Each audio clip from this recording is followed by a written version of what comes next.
Indian geography অর্থাৎ ভারতের ভূগোল সম্পর্কে মানে ভূগোলেরই কিছু এক্সট্রা পয়েন্ট বা অতিরিক্ত বিষয় নিয়ে আলোচনা করব। তার মধ্যে ফার্স্ট হচ্ছে ভারতের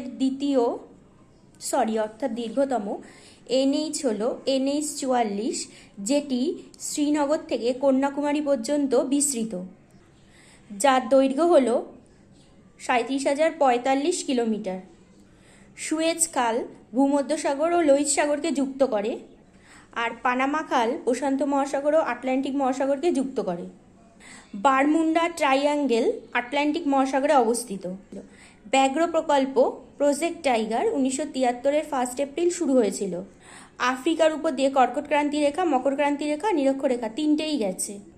উত্তরপ্রদেশের মির্জাপুরের উপর দিয়ে যে দ্রাঘিমা রেখাটি গেছে তাকেই ভারতের প্রমাণ দ্রাঘিমা রেখা ধরা হয়। আসাম, অরুণাচল প্রদেশ, নাগাল্যান্ড আর মিজোরাম এই 4টে জায়গায় হচ্ছে ঝুম চাষ দেখা যায়।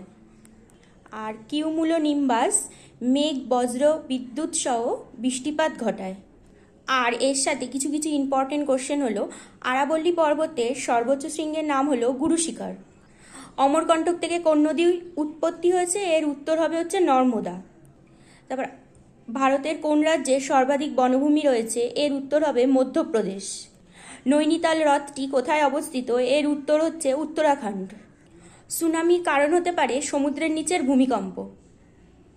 ভিতরকণিকা জাতীয় উদ্যান কোথায় অবস্থিত? এর উত্তর হচ্ছে উড়িষ্যা। আরব সাগরে পড়েনি এমন নদী হলো মহানদী।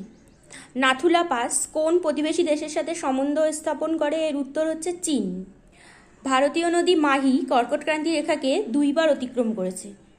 এই ছিল এক্সট্রা ইন্ডিয়ান জিওগ্রাফি সম্পর্কে আলোচনা।